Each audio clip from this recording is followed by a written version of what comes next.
There we go.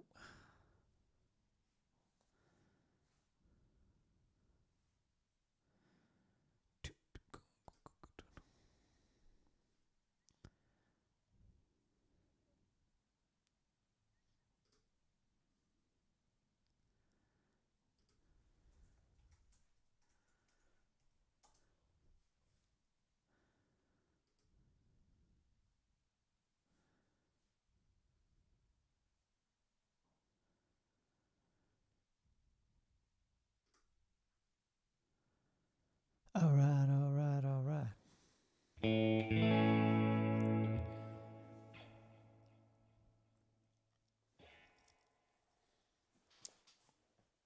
So I'm just going to give it a minute as these things. Oh, don't need to hear myself though.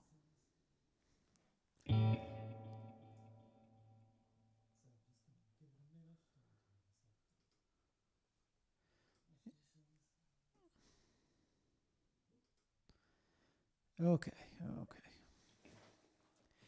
okay. Welcome, welcome, welcome. Welcome to Wednesday Hang.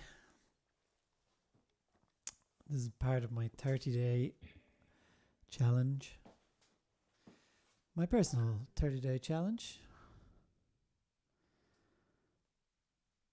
Mental note, turn off all notifications before going live.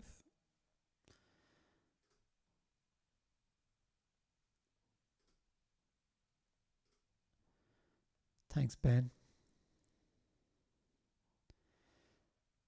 So, yeah, I just got a message from Ben there. So this live stream is not so much about playing music as talking about the 30-day challenge, which I launched on Patreon at the start of November. And the idea behind it was to spend 30 days trying to be a little bit more creative and get a little bit more done, post a little bit more, and basically try and turn what is a kind of a negative situation with lockdown and COVID and all that kind of stuff into a little bit more of a practical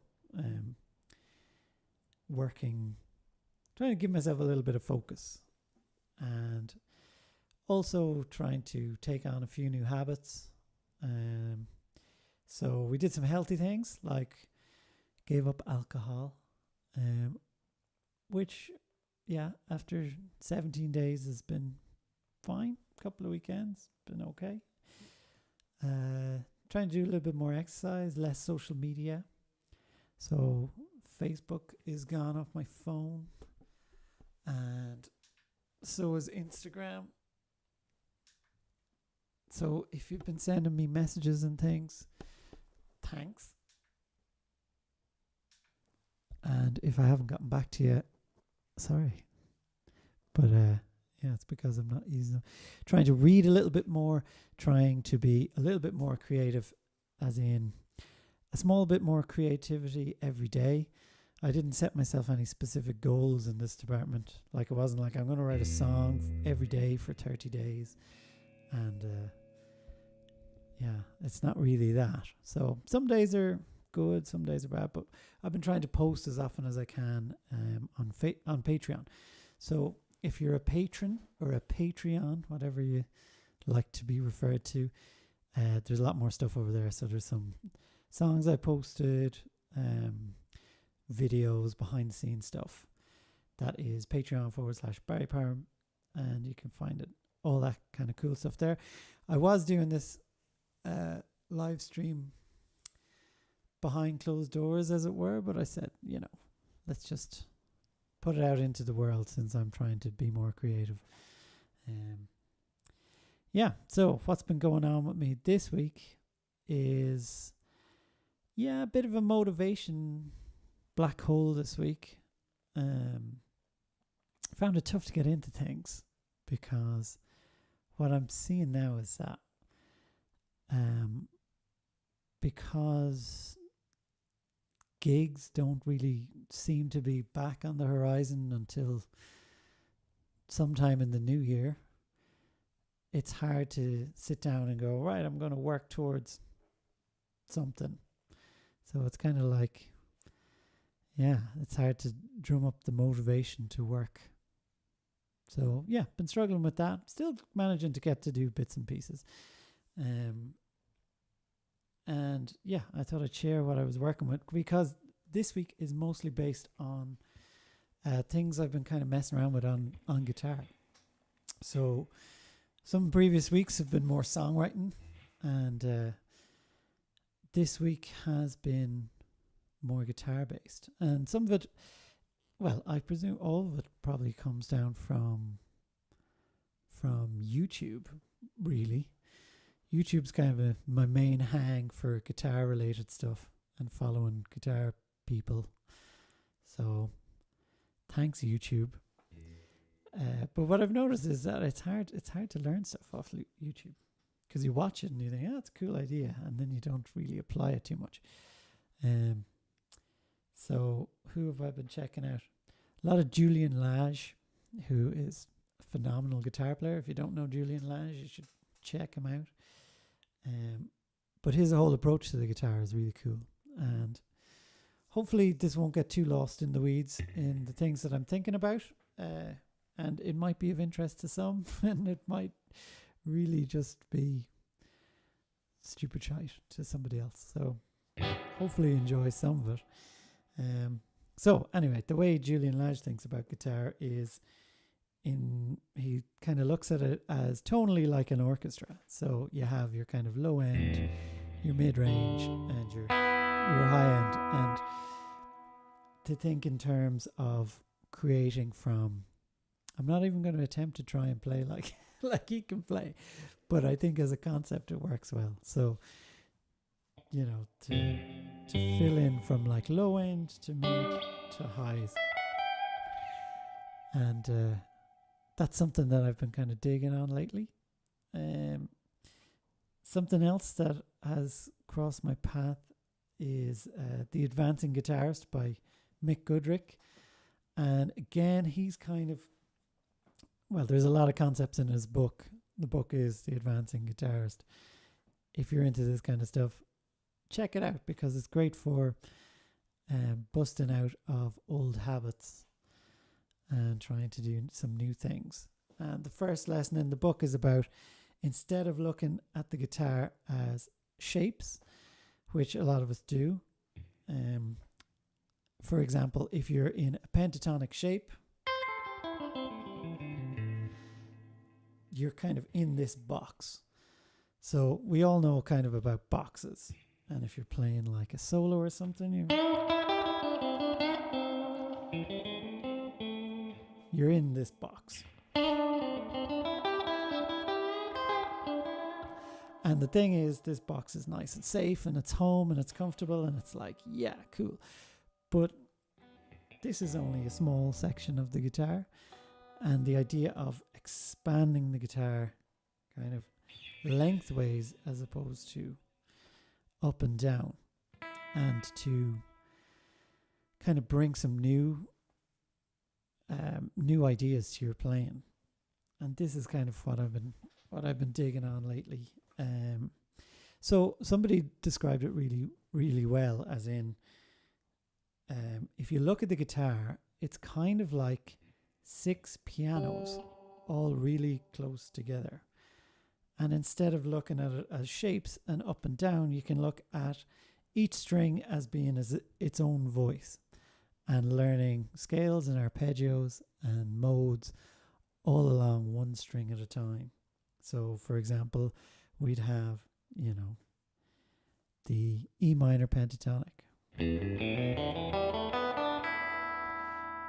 There is where we all know it, and it's in a box, it's nice and open. Or up here. There it is. But if we stretch it out along the string, we suddenly have, whoops. And then it's about playing using kind of one string at a time. So if I set up like a little loop, I'll show you what I mean, or what I've been working with. So I'm like, by no means have mastered any of this stuff. This is just some stuff I'm digging on at the moment. So if we have like a little groove in E minor.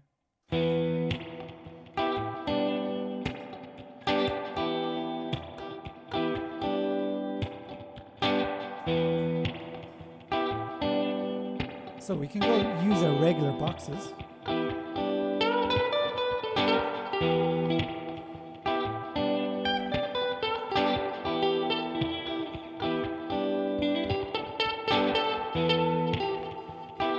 So there's our box. It's cool, right? But what if we were to try and spread it out over?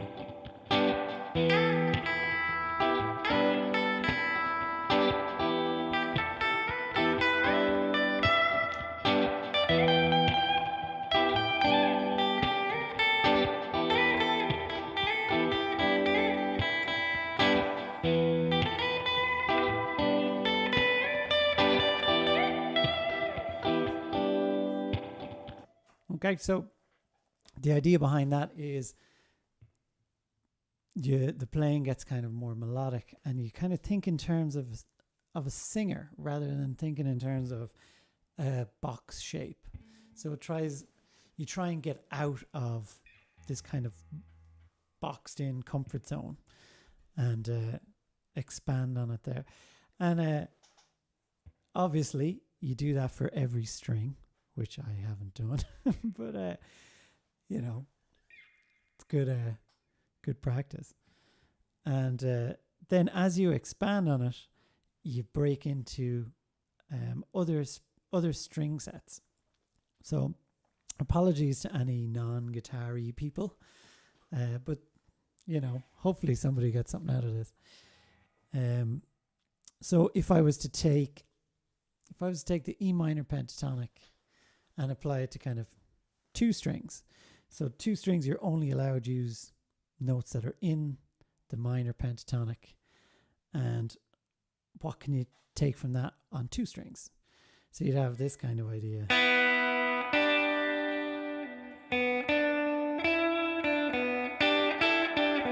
So there's your first kind of, so you'd have these like fourths, this kind of business.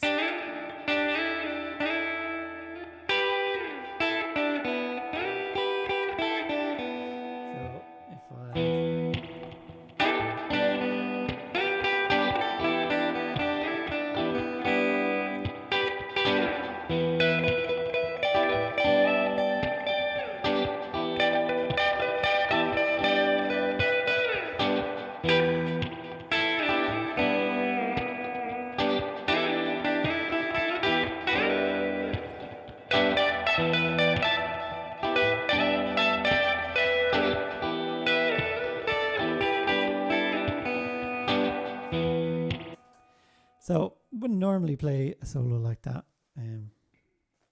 as a run-of-the-mill thing, but that kind of gets you into this. Well, it reminds me of this kind of neo-soul kind of vibe. You know, you kind of hear this kind of sound.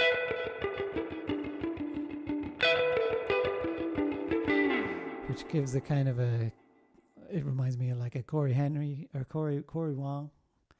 Corey Henry's a piano player who I've also been digging on lately. Just incredible. Snarky Puppy. Yeah, but this is kind of Corey Wong-ish kind of vibe. So it gives this kind of fourths, this kind of movement in fourths. And you have to change to thirds in one area. But even with that like small slight idea of playing on one string at a time and then expanding into two string sets, it just gives you this kind of, it opens up the fretboard and opens up kind of the idea of the guitar as a full scale instrument rather than playing in boxes. And when we learn guitar, it's, you know, it's really great for learning in that the boxes and the cage system and stuff is really, really good for getting around keys and chords and things like that. But ultimately it kind of narrows you down to one point, which is you know, what we all want to break out of. So that's kind of what I've been looking at. And the way I approach kind of practicing these things is it's starting to change. Over the years, I would have kind of metronome out and go and maybe try some different rhythms, of which that wasn't one, but like some kind of triplet thing. But as with moving in kind of chord shapes or boxes, shapes, scale shapes, I guess, you can kind of get into root bias and things like that, which is you always kind of start and end at the same place. And this becomes home base, and then you're kind of rooted in this spot. So what I like to do is just kind of maybe set up a loop or something like that, and then experiment with these kind of sounds. So that was the sound for like pentatonic, which is fine and all, but what I've been kind of enjoying at the moment is exploring kind of more modal things.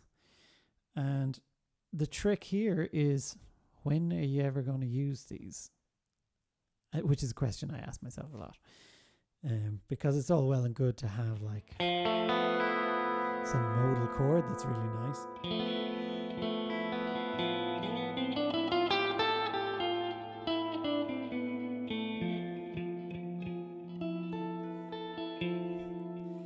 But like, when are you going to throw it into a song?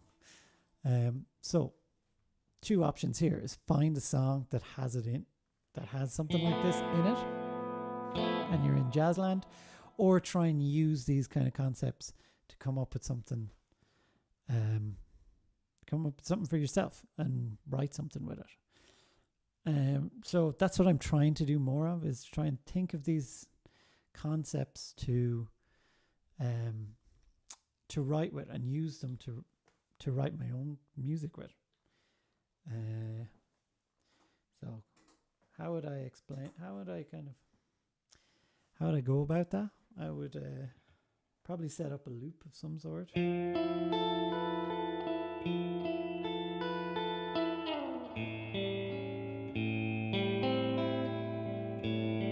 kind of nice.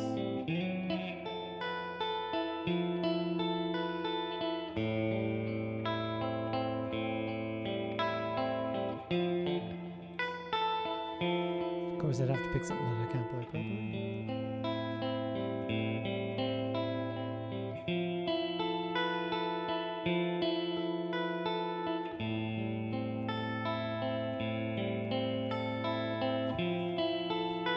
There's a loop, and then I'll be thinking in terms of like my 2 strings kind of thing.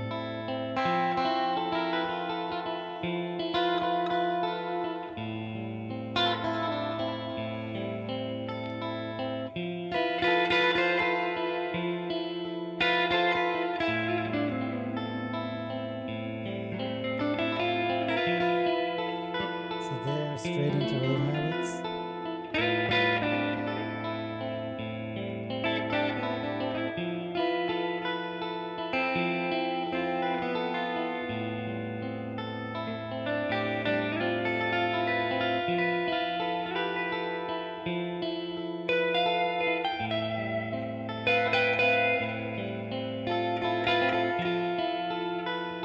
Just kind of explore that kind of sound for a little while, and hopefully something would come of that, where some lines and some kind of melodies would spring out of that kind of just experimenting around in a certain color of sound. The other thing to do is to add a little part of it to a lick that, or a line that you already know. So if you're already in your kind of pentatonic box, to maybe try and break out of it with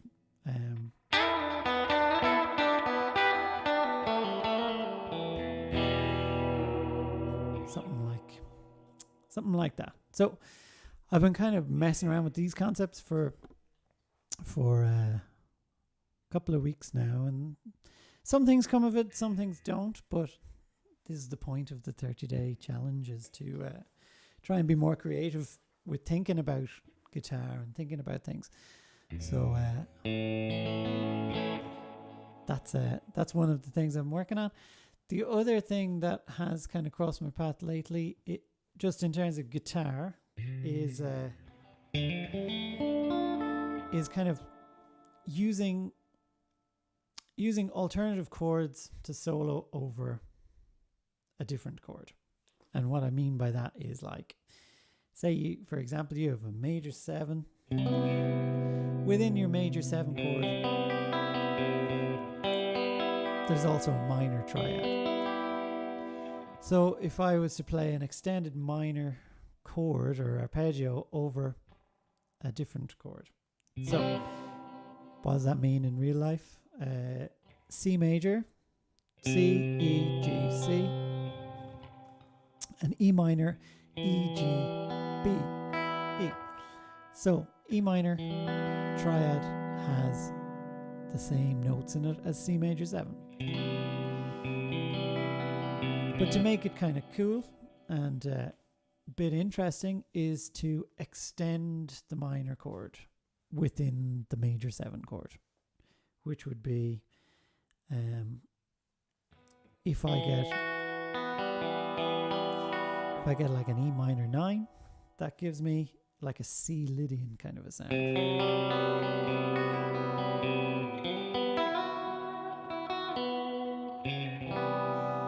And I might be playing over a C chord. Let's try something here. So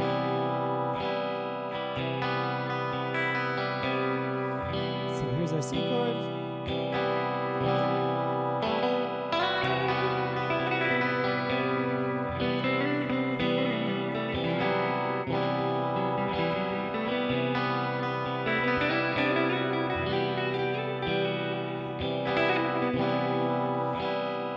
So it gives you kind of a strange kind of sound and gives you some different notes other than the root 3rd and 5th that you'd be going for on regular straight up choruses.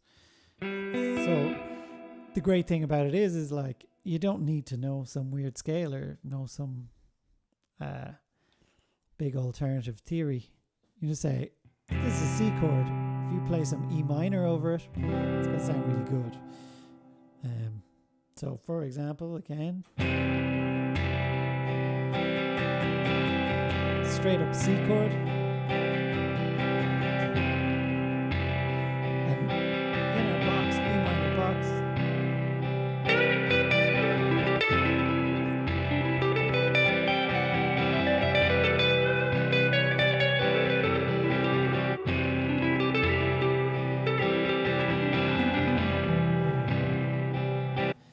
so they're playing in the box, not moving out, but also I have a C chord, but I'm not thinking C minor pentatonic. I'm thinking kind of E minor, but also with some extensions on top.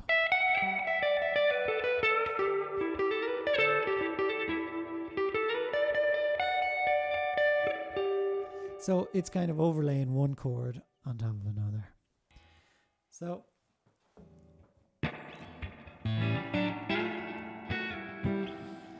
I better throw in this too.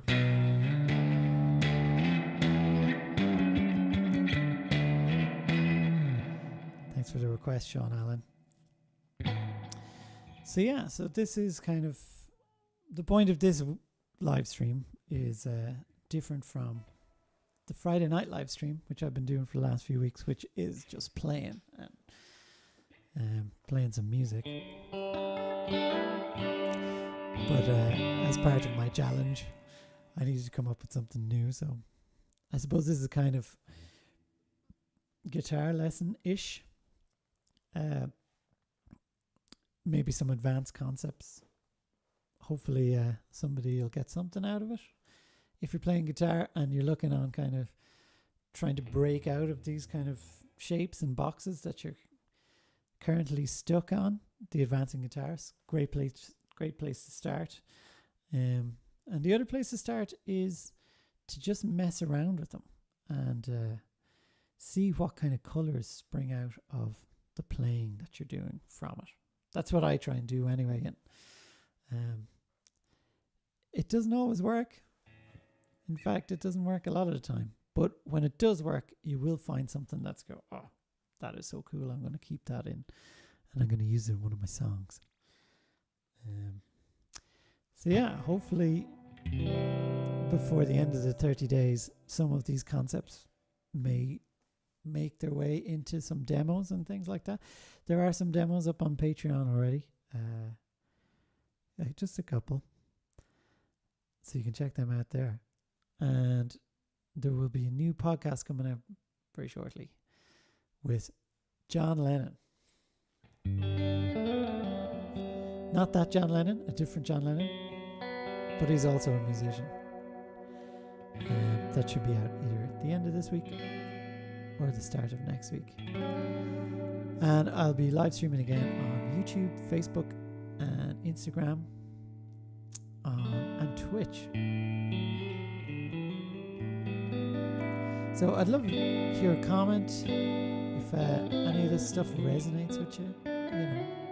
Let me know in the comment section, and we'll try and explain a little bit more. I'm thinking about maybe doing like some Twitch live stream practice sessions where I kind of can go into some of this stuff in a little bit more detail if anybody's interested in that kind of thing.